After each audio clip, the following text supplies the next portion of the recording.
Episodio 6. El corazón de Dante.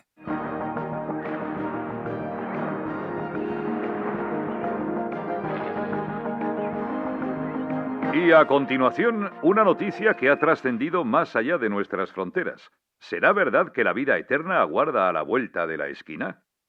Las acciones del Banco Central de Finados y las de todas sus filiales se han disparado antes de la apertura de las principales bolsas internacionales con el anuncio de la inminente puesta en marcha de su proyecto más ambicioso. Tras años de investigación, el neurocientífico experto en inteligencia artificial Ícaro Manes afirma haber desentrañado los misterios de la inmortalidad gracias a Anima, una entidad digital biológica capaz de postergar la existencia más allá de la muerte. Por el momento se desconocen detalles importantes como el funcionamiento de esa misteriosa inteligencia artificial, la forma en que será comercializada esta nueva tecnología o la identidad de quien se convertirá en la primera persona inmortal de la historia. Lo único en lo que parece coincidir la opinión pública es en que, si lo que el BCF promete se hace realidad, estaremos ante uno de los mayores avances de la humanidad.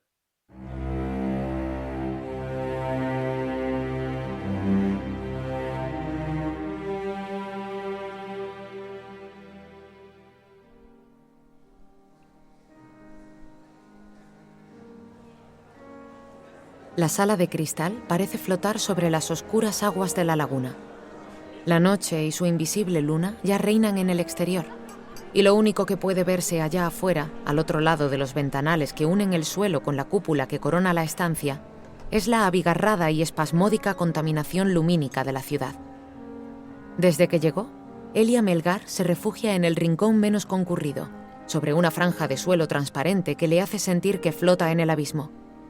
Detesta estar aquí, rodeada de tanta gente de mentira.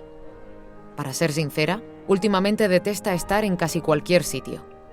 Lo único que le apetece en este momento es deshacerse del vestido y los zapatos que ha alquilado para la ocasión, ponerse algo cómodo y subirse a su vieja Ducati para perderse por las calles de la ciudad. Ah, sí, y parar en uno de esos puestos de comida callejera para tomar algo solo saludable para el paladar, en lugar de estos estúpidos y cursis bocados con los que camarero tras camarero tratan de tentarla. Si ni siquiera ha probado el vino de su copa, otra exquisitez que debe de costar más que lo que la agencia le paga al mes. Una vez más, mira hacia la puerta. La salida le tienta, pero si se larga ahora puede que pierda la única oportunidad de reunirse con él. Música de cámara para los oídos. Un atentísimo servicio de catering con las más variadas delicatessen para calmar el apetito y un gozo contenido, dadas las circunstancias entre los asistentes. Todos conversan sin elevar la voz. A nadie se le ocurriría emitir una risa o sonreír más de lo normal, pues así lo dicta la etiqueta. Cualquiera diría que esto es en realidad un funeral. Quien más y quien menos, todos aprovechan para hacer el mayor número posible de contactos. ¿Qué más les da a ellos que aquí, en algún discreto rincón, haya otro ser humano hecho pedazos por dentro, sufriendo en silencio el irreparable dolor de su pérdida? Elia no es la única periodista invitada al evento. Hay bastantes más compañeros del gremio, eso sí, solo redactores, pues el contenido gráfico de la velada será entregado a posteriori a los medios por parte del BCF. Algunos conversan entre sí mientras se ponen hasta el culo de alcohol y tentempiés. Otros, los carroñeros de la prensa sensacionalista, deambulan sin parar por el amplio y diáfano espacio, atentos a todo cuanto está pasando. Es un evento importante del que saldrán las noticias más variopintas. El acto en sí, presencias y ausencias destacadas, comentarios cazados a traición, puesta en escena, vestuario, posibles salidas de tono.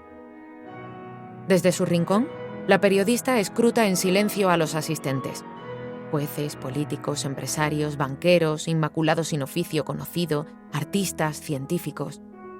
Detecta pocas ausencias, más allá de la del jefe del Ejecutivo Central, cuyo gabinete de prensa ya se encargó de hacer público un comunicado excusándolo. Mire a donde mire, solo ve un desfile de sombras. O pensándolo mejor, de maniquíes, con sus antinaturales poses, sus incómodas y llamativas indumentarias, sus estudiadísimos gestos y palabras. En verdad, la sombra es ella misma. Siempre lo ha sido, al menos a este lado de la realidad. Camina entre puras sangres desde que tiene uso de razón, y en sus casi 40 años no ha conseguido sentirse uno de ellos. Y eso que lo ha intentado. Aún lo intenta, a veces. Pero para convertirse en un auténtico maniquí, es requisito indispensable ser capaz de autolobotomizarse, de creer, de aceptar que la única realidad que importa es la que delimita la franja de seguridad que mantiene alejados, recluidos en su oscuro y mísero submundo, a los seres humanos inferiores. Algo que ella se niega a hacer, sobre todo conociendo como conoce el deleznable origen de lo que los sociólogos higienistas llaman los estamentos vigorosos.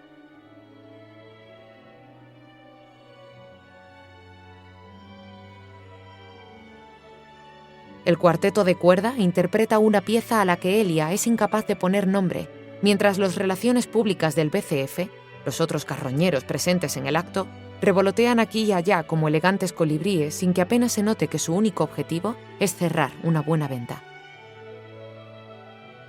Al otro extremo de la sala, localiza por fin a la persona que ha motivado su presencia aquí. Es más alto de lo que recordaba y rebosa ese atractivo antinatural tan característico de los de su especie. Desde luego, nadie podría negar que es el fiel reflejo de las esferas sociales a las que representa. Sin embargo, hay algo en él que no termina de cuadrar. Elia advierte que acaba de quedarse solo, así que da un largo trago a su copa de vino y echa a andar para acercarse. En su avance, aprovecha para dejar la copa en una bandeja y coger otra. El contenido desaparece enseguida en su garganta. ¿Cuánto crees que cuesta todo esto? La periodista identifica al dueño de la voz e intenta pasar de largo. Un cojón, tío, un cojón. ¡Hombre! Mira quién anda también por aquí. Dichosos los ojos, Melgar. Acércate y tómate algo, mujer. Elia los saluda con un gesto de la barbilla. Ninguno de los dos es santo de su devoción. El primero, Fermín Solo, del informante digital por incompetente. El segundo, Reno Primo, alias el tocapelotas, por eso mismo, por tocapelotas. Primo no es más que un antiguo gordo que después de perder cerca de 60 kilos, ahora es todo pellejo. Si fuese capaz de conservar algún trabajo, a lo mejor habría podido costearse el tratamiento para dejar de parecer un saco de colgajos. ¿Y yo qué te hacía en los suburbios buscando cadáveres para devolvérselos a sus pobres familias? Reno, me alegra comprobar que sigues siendo el mismo gilipollas de siempre. ¿Para quién trabajas ahora? ¿Para el diario Ponte una bolsa en la cabeza y deja de respirar de una puñetera vez? Cuando está a punto de reemprender la marcha, se lo piensa mejor. Algo ocurre y quiere observar con atención, sin ser vista. Aprovecha el paso de un camarero con bandeja para soltar su segunda copa vacía y coger la tercera llena. Bebe a sorbitos mientras observa a un señor mayor, vestido como de otra época, que se acerca a su hombre.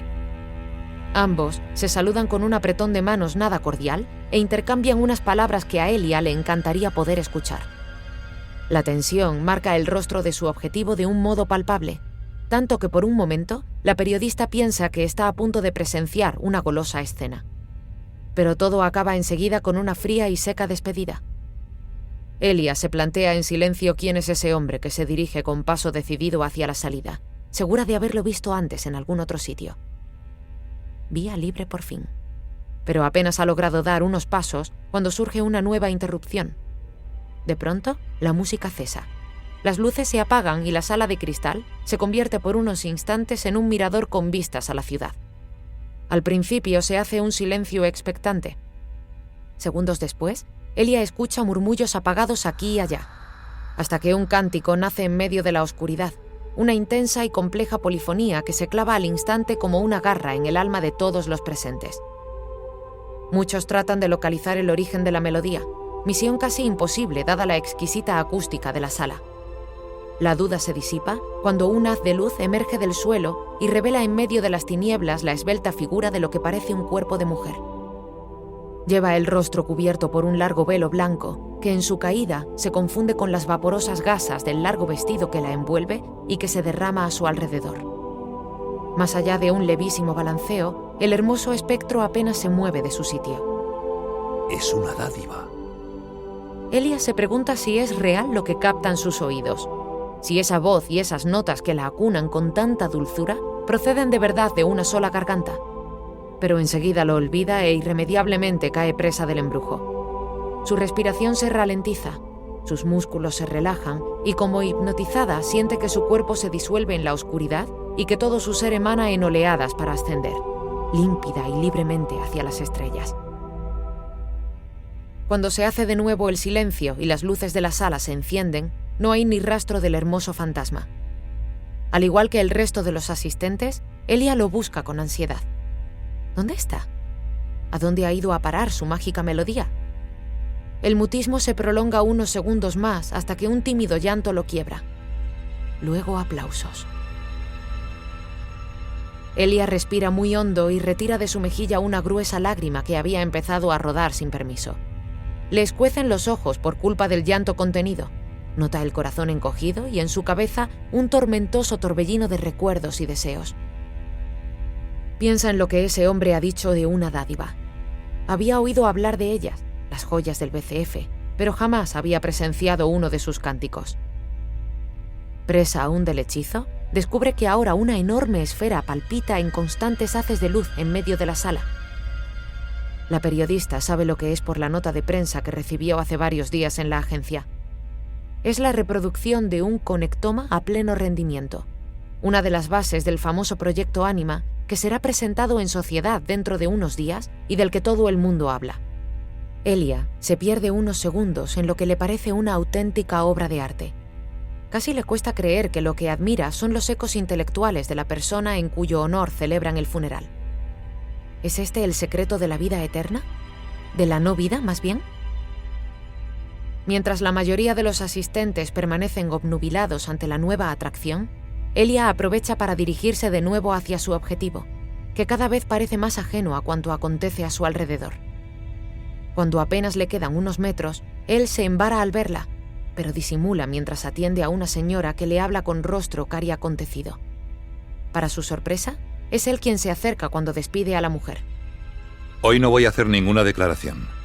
Solo me acercaba para decirle que siento mucho su pérdida. Supongo que debe de estar harto de todo este circo. Quiero decir que yo preferiría estar sola. La muerte de alguien querido es algo muy íntimo y... Bueno, supongo que como gerente del BCF no puede negarse a este tipo de cosas.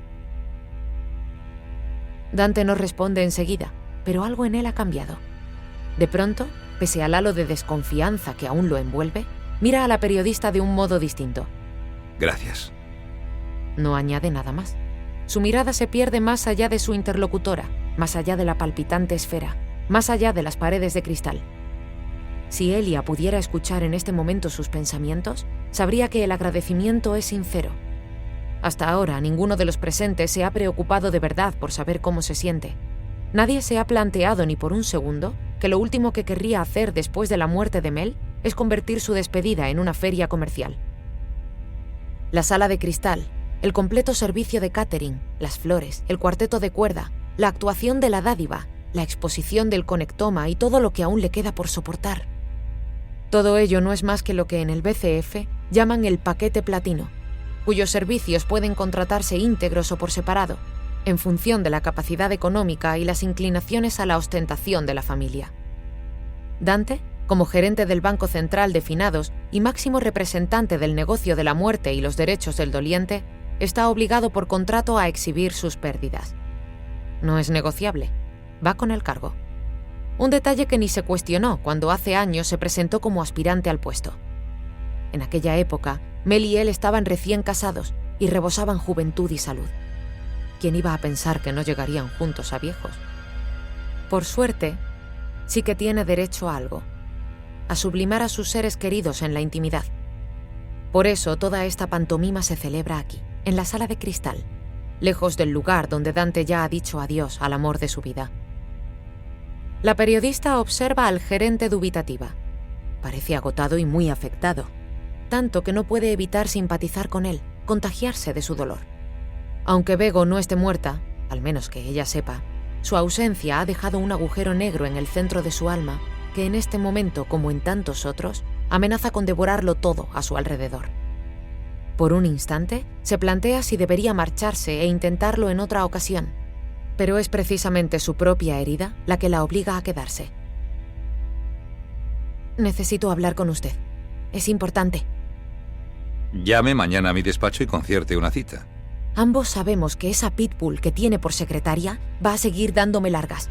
Y si mi instinto no me engaña, le interesa mucho lo que tengo que contarle. Dante hace ademán de marcharse y Elia se lo impide dando un paso al frente. Los cadáveres desaparecidos. Sé que usted no tiene nada que ver. Entonces, ¿por qué se empeña en hablar conmigo? Porque he pensado que, al igual que destapó lo de los contratos ilegales, puede que le interese acabar con los negocios sucios del BCF y con algunos de sus parásitos. Señora Melgar, si no le importa, este es el funeral de mi esposa y debo seguir atendiendo a los asistentes. Un último recurso. Eso es lo único que le queda a Elia, y aunque preferiría no usarlo, no le queda más remedio que hacerlo. Así que abre el bolso y saca de un bolsillo interior un pequeño sobre cerrado. Vera Sena, la joven Noma que desapareció en los suburbios y de cuyo cadáver el BCF se ha desatendido. Sé dónde y cuándo aparecerá. Toda la información está ahí dentro. Llámeme cuando esté dispuesto a hablar. Su secretaria sabrá cómo localizarme. Dante coge el sobre sin pestañear. Elia se marcha justo cuando la sala empieza a perder transparencia. Antes de atravesar la salida, vuelve la vista hacia Dante, que acaba de guardarse el sobre en un bolsillo. Siente pena al verlo ahí, solo, con la mirada puesta en sus zapatos, evitando enfrentarse al rostro de su mujer, que sonríe expresivo y lleno de vida desde las enormes pantallas en que han quedado convertidas las paredes de cristal.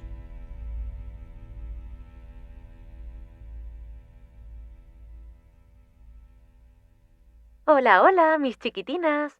Bienvenidas una vez más a Ars Amandi, el único rinconcito digital para quienes aún creemos en los cuentos de hadas y en las historias de amor romántico. Antes de nada, supongo que habéis notado un cambio en mí. Sí, lo hice por fin. Me he cambiado el look. La verdad es que después de casi 3 meses empezaba a estar harta del color violeta. Ahora soy Missy Green. Si os estáis enterando ahora, es porque no me habéis visto en Dorling. Así que si queréis saber en qué clínica me han mutado el color de los ojos y el cabello, y cómo obtener un descuento para hacéroslo vosotras, ya sabéis, entrad en Dorling, seguidme y sed también mías allí para siempre. Hoy vengo a contaros una historia apasionante. Podríamos titularla Amor en tiempos de inmortalidad. Y es que dicen que no existen límites para el poder del amor, y yo, desde Ars Amandi, me pregunto cómo de posible es que en este mismo instante se esté gestando la más hermosa historia de amor jamás contada. ¿Conocéis el proyecto Anima? Seguro que estáis hartas de oír hablar de él por todos lados. Y la verdad, ¿quién en su sano juicio no querría ser inmortal? Pues bien, la fecha de la presentación oficial de Anima se acerca imparable. Y entre las numerosas incógnitas que recorren calles y redes se encuentra la de quién será la primera persona inmortal de la historia de la humanidad. Son muchos los nombres que se barajan, pero si los rumores son ciertos y el primer paso para renacer en Anima es dejar atrás el cuerpo que nos mantiene atados a la mortalidad, puede que sin saberlo ya conozcamos la identidad de la afortunada. Melina Littera, ampliamente conocida en nuestro país por ser la mujer más joven en obtener el Premio Nacional de las Letras, desapareció de la vida pública y del panorama literario hace casi un año, cuando una terrible enfermedad incurable la condenó a muerte. Desde entonces, su esposo Dante Ermo, unido a ella desde hacía una década por un amor inquebrantable, no volvió a ser el mismo. Dejó de asistir a fiestas y actos públicos para dedicarse en cuerpo y alma al bienestar de Melina. Pero su dedicación no fue suficiente. ¿Os imagináis? El amor de vuestra vida se muere y no podéis hacer nada de nada para evitarlo. Pues bien, resulta que Dante Ermo es el gerente del BCF. Ya sabéis, el Banco Central de Finados. Y ha sido en sus laboratorios donde se ha gestado este ambicioso proyecto. La famosa escritora falleció hace 2 días y hoy he asistido a su funeral. Ha sido hermoso. Más que eso, grandioso, inolvidable. Y muy triste. Tristísimo. Pero lo que más me ha llamado la atención de la ceremonia, en la que incluso he tenido el placer de caer en el hechizo de una auténtica dádiva, ha sido la actitud con la que Dante Ermo se ha enfrentado a la situación. Si yo fuera él, estaría rotísima. Querría morirme allí mismo. Sin embargo, lejos de parecer afectado por su pérdida, Dante parecía distante, incluso distraído. Harto extraño en alguien que acaba de perder a su otra mitad, ¿no creéis? Es por esa razón que nos preguntamos si esa atípica pasividad podría deberse a que el viudo de Melina Littera sabía que en realidad aquella ceremonia no era una despedida, sino un simple y esperanzador hasta dentro de unos días, amor mío. Quiero pensar, y pronto lo descubriremos, que Melina no ha muerto de verdad, que en algún rincón de esos laboratorios su alma sigue viva, y que pronto, muy pronto, se convertirá en la primera mujer inmortal de la historia y acompañará a su amado allá, a donde él vaya.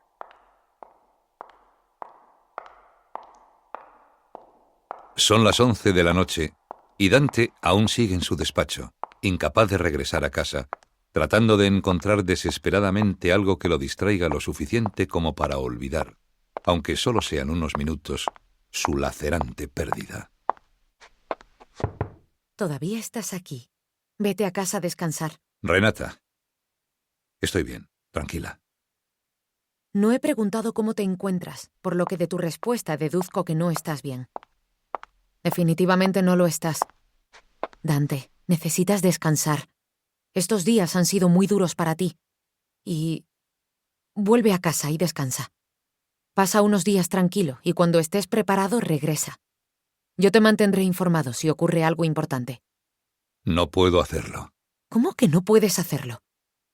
Por el amor de Dios, tu mujer acaba de morir y tienes el mismo derecho que cualquier trabajador de esta empresa a tomarte unos días libres. Más aún después de haber tenido que aguantar ese maldito funeral público por ser quien eres. No lo entiendes. No puedo volver a casa. No puedo entrar allí. Entonces, como una madre autoritaria a la que una tierna y espontánea excusa de su hijo logra resquebrajarle unos instantes la coraza, la secretaria sacude su muñeca izquierda. Pulsa al aire marcando algún punto de la imagen holográfica que se ha desplegado con el movimiento y dice: «Llegaré tarde, no me esperes». A continuación, traspasa el umbral del despacho de Dante y avanza hasta ocupar el asiento que hay frente a él. Myrtle, reserva una suite con entrada esta noche y salida abierta a nombre del señor Dante Ermo en el Hotel Chateau Réaume. De acuerdo. Con entrada esta noche solo tienen disponible una suite junior. ¿Te vale? Dante la mira unos segundos y, sin plantearse en realidad lo que está haciendo su secretaria, asiente. Nos vale la suite junior. Disculpa, no te he entendido. Que reserves la suite junior, máquina estúpida. De acuerdo. ¿Algo más? ¿Algo más? Dante niega con la cabeza. Nada más. De acuerdo. Reserva realizada a nombre del señor Dante Ermo en el Hotel Chateau... Sí, Myrtle, vale, cállate ya. De acuerdo. Bien. Te irás al hotel con lo puesto. Si me haces una lista con lo que vas a necesitar, mañana por la mañana me encargo personalmente de que te lo lleven al hotel. ¿Dante? Sí, gracias. Estupendo. Y ahora, ¿qué te parece si nos ponemos a trabajar? En una semana, uno de nuestros muertos más ricos tiene que ser inmortal. Y te recuerdo que vamos de nalgas. 7 días para Ánima. No hay que ser una lumbrera para saber que el viento sopla en contra. A una semana de la presentación oficial del proyecto Ánima a los medios y a la comunidad científica internacional, la realidad es que aún no tienen lo más importante. El conectoma del empresario Brines Condado, el difunto que deberá convertirse en el primer hombre inmortal de la historia. La base de datos en la que se almacenaba todo lo necesario para poner en marcha el proyecto quedó misteriosamente dañada hace unas semanas y pese a que el doctor Ícaro Manes y los suyos trabajan día y noche para volver a extraer el mapa neuronal del señor Condado, todos sus esfuerzos están siendo inútiles. Los científicos se enfrentan a una doble problemática. En primer lugar, las peculiaridades de Ánima exigen que la extracción del conectoma se haga en vida. En segundo lugar, el cerebro del sujeto en cuestión ya ofreció resistencia al mapeo incluso antes del deceso. Por tanto, en nada ayuda que ese sujeto se encuentre en estado de muerte cerebral. ¿Crees que tenemos posibilidades? Es la primera visita de Dante a la unidad de inteligencia artificial tras la muerte de Mel. El señor Condado yace en coma y conectado a un respirador artificial a escasos metros. De su cráneo, afeitado y perforado por múltiples zonas, emergen las delgadas sondas de extracción, inútiles hasta el momento. Si ocurre un milagro y logramos extraer el conectoma entre hoy y mañana, podríamos llegar a tiempo. Muy justos, pero a tiempo. Gran parte de mi equipo sigue trabajando en el avatar del difunto para dar el mayor realismo posible a sus gestos y movimientos. En cuanto a la conducta, sus respuestas automáticas, basadas en lo que hemos podido recuperar de su base de datos, parece funcionar a la perfección. Esto es tan frustrante. Lo que hemos conseguido, de por sí ya es un éxito. La inteligencia artificial que se nutre de esa información ha sido capaz de predecir y recrear comportamientos y juicios de valor ante una amplia gama de cuestiones que, según familiares y personas cercanas consultadas, casan al 76% con lo esperado. Pero falta lo más importante. El alma. ¿Y si Mel hubiera dicho que sí? ¿Y si le hubiera permitido extraer mientras aún respiraba su conectoma y alargar su existencia más allá de su compañera inmortal? Pero la respuesta de su esposa fue rotunda. ¿Estás loco? ¿Cómo vas a continuar con tu vida si haces eso? ¿Cómo pasarías páginas si me mantuvieras a tu lado como un fantasma? No, no te lo permito, porque si lo hiciera te convertirías en un hombre desgraciado. ¡Exacto! ¡El alma! La voz de Ícaro arranca al gerente del recuerdo de aquel falso conectoma expuesto en el funeral de Mel. Aturdido por el dolor de la pérdida, Dante empuja al científico a seguir intentándolo y regresa a su despacho para reunirse con Renata. Algo que el Dr. Manes desconoce es que el técnico que inspeccionó las salas de recuperación, tanto de la unidad de inteligencia artificial como del neurobanco, concluyó que no había signos de sabotaje, aunque sí que detectó accesos irregulares a las unidades de extracción y almacenamiento que encajaban con el momento en que el equipo de Ícaro había detectado la ausencia del material neurológico del señor Condado. El problema es que quienquiera que borrara o robara esos archivos dejó un rastro tan difuso que es imposible dar con el origen de los accesos. Dante intuye quién está detrás de todo. El despechado Tedros Girava, que parece empeñado en que Ánima fracase después de haber sido apartado del proyecto. Por eso, en contra de la opinión de Renata, ha contratado a una hacker ajena al BCF que se está encargando de todos y cada uno de los movimientos virtuales del sospechoso. También le siguen la pista en el mundo real, donde, esta vez sí, su secretaria ha fichado a un detective privado que desde hoy será la sombra del buen y traicionero doctor. De esta forma, si la hacker no encuentra lo que buscan, al menos tienen la posibilidad de dar con algún trapo sucio con el que apretar las tuercas a Girava. El recuerdo de su último encuentro durante el funeral de Mel hace que le hierva la sangre. ¿De dónde ha sacado ese conectoma? ¿Del cerebro de una rata? Me compadezco de usted, señor Hermo. Primero la muerte de su mujer y después el estrepitoso fracaso del BCF en la conquista de la vida eterna. 6 días para Ánima. En tan solo 24 horas, el famélico optimismo de Ícaro Manes se viene abajo. A mediodía, acude sin avisar al despacho de Dante para pedir un aplazamiento que él mismo sabe que es imposible.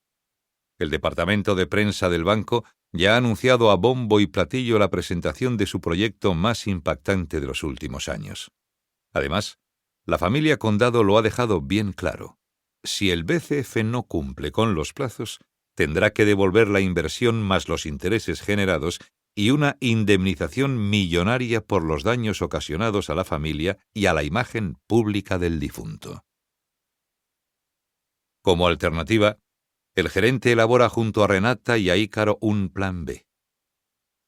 La idea es reforzar el equipo que trabaja con el avatar para mejorar al máximo el sistema predictivo de la inteligencia artificial que le dará vida. Con suerte, engañarán a la familia y a la prensa y ganarán tiempo antes de que científicos de otros países evalúen con lupa el proyecto. Sin suerte, el batacazo para el BCF será histórico y Dante saldrá mal parado. 5 días para Anima. Sin novedades en ninguno de los frentes, Dante abandona el BCF un par de horas para acudir a una cita en el sector obrero noroeste. Al llegar a la dirección indicada, las medidas de seguridad, un triple sistema de identificación similar a los que hay en las zonas de acceso restringido del banco, se le antojan en un principio excesivas. Sin embargo, una vez dentro del pequeño taller, entiende los motivos. El valor de los objetos expuestos y de las materias primas que utilizan en este sitio es incalculable. Pero no es esa la única razón de tan excesiva seguridad. Lo que viene a hacer Dante, todo idea de Mel, obedece a un encargo caro, difícil e ilegal. El maestro orfebre que lo atiende, un señor mayor que bien podría ser el tierno Geppetto del Pinocho de Carlo Collodi, le muestra la pieza recién terminada y solicita a Dante que le entregue la caja que con tanto recelo sostiene entre las manos. Deme unos días. Dante asiente y sale del taller, ansioso por regresar al BCF y a esa carrera contrarreloj en que se ha convertido el proyecto Anima, lo único capaz de mantener a raya el dolor insoportable que siente cada vez que piensa en su mujer. 4 días para Anima. Esta mañana, harto de hacer una y otra vez las mismas llamadas y preguntas, Dante decide probar algo nuevo. ¿Estás seguro de eso? No puedo decirte que al 100%, pero bastante seguro. Ha recurrido a su predecesor en el cargo para pedirle consejo, tras ponerlo al día sobre sus sospechas de sabotaje al proyecto por parte de Tedros Girava. Para su sorpresa, lejos de compartir con él los motivos por los que el doctor fue apartado de Anima o cualquier otra información útil, Gotardo se muestra conservador, puede que incluso prudente. ¿Sabe él que lo vigilas? No, no lo creo. Bien, vuelca todos tus esfuerzos en el plan B y paraliza las investigaciones. Si no encuentras nada y se descubre que has estado espiando al personal del banco, esto puede salpicarte. Pese al consejo, Dante no detiene sus pesquisas. Quiere a Girava fuera del BCF y hará cualquier cosa para conseguirlo. 2 días para Anima. Sin novedades, más allá de la certeza de que ya no hay tiempo material para extraer el mapa neuronal de Bryn Escondado y volcar su conectoma en la red Anima encargada de devolverlo a la vida. La única esperanza ahora está en los esfuerzos que Dante y Renata están haciendo fuera de la unidad de inteligencia artificial. 1 día para Anima. Renata entra en el despacho de Dante como una apisonadora con una carpeta bajo el brazo. Sin decir ni mu, entrega el dossier a su jefe y permanece en silencio. Tras unos segundos hojeando el contenido, el gerente se pone en movimiento. Avisa al doctor Manes. Yo voy directo a la unidad de inteligencia artificial. Ojalá aún estemos a tiempo. Horas más tarde, Dante cita a Tedros Girava en su despacho. Le muestra unas instantáneas ante las cuales el doctor permanece mudo y le pide que, por el bien del BCF, presente su dimisión de inmediato. Myrtle, da acceso a llamadas y mensajes prioritarios. De acuerdo. No hay llamadas pendientes ni mensajes de contactos preferentes o que contengan palabras clave. Te avisaré si hay algo nuevo. ¿Algo más? Cuando Renata dijo que se encargaban de todo, lo decía muy en serio. Sí, haz una búsqueda global de noticias con las palabras clave Proyecto Anima, BCF, Ícaro Manes y Tedros Girava. De acuerdo.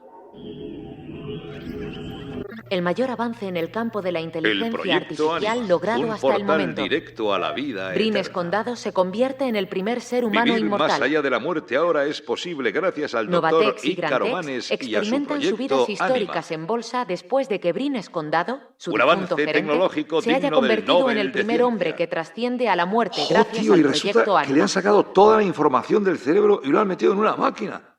Es que es mega fuerte esto.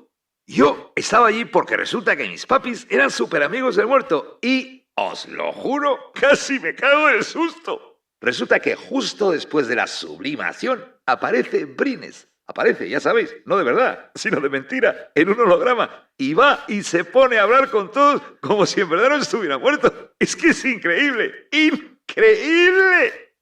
Noticiarios, periódicos, programas de radio, podcasts temáticos, redes sociales al completo. El proyecto Anima aparece por todas partes y pese a que la mayoría lo considera todo un éxito, también hay detractores. Una vez más, los investigadores del BCF juegan Una a ser aberración Dios. digna del mismísimo diablo. El nuevo capitalismo afianza Myrtle, su ya es yugo con la suficiente. llegada de la vida eterna. Siléncialo todo y establece una alerta con las palabras clave Tedros Giraba y Tedros Giraba Proyecto Anima. De acuerdo. Alerta programada. A Dante le resulta tan extraño el silencio del traicionero doctor Giraba, tan inaudita su dimisión sin exigencias, que teme lo peor. ¿Ha sido simplemente por lo que hay en ese dossier o existe alguna otra razón? ¿Sí? Servicio de habitaciones. Dante se cubre con el albornoz para ir a abrir la puerta. Le traen el desayuno y la prensa, una placa rectangular transparente que se activará con el contacto. Harto de noticias, a punto está de pedir que se lleven el periódico, pero... Si me lo permite, me gustaría decirle que admiraba mucho a su esposa. He escuchado todos sus libros y... Bueno, solo quería decirle que ojalá hubiera sido ella. ¿Ojalá hubiera sido ella? ¿Qué? Pues la primera inmortal. Que ojalá hubiera sido ella. Dante se apresura a coger la bandeja y cierra la puerta de la habitación herido, molesto, enfadado consigo mismo por su reacción, por haber deseado él también seguir teniendo a Mel, estar con ella para siempre. Regresa a la cama dejando atrás un rastro de aroma a croissants recién hechos y café, y deposita la bandeja sobre el colchón. Se sienta al lado provocando que parte del café se derrame y caiga sobre la placa transparente que se enciende al contacto con el líquido caliente revelando la portada de El Informante Digital. Dante no presta atención, ni siquiera se molesta en limpiar la superficie, así que unos segundos después vuelve a apagarse. En unas horas dejará el hotel para regresar a casa. No tiene por qué hacerlo, pero no puede seguir retrasando el momento. Después de todo, esté donde esté, todo le recuerda a Mel.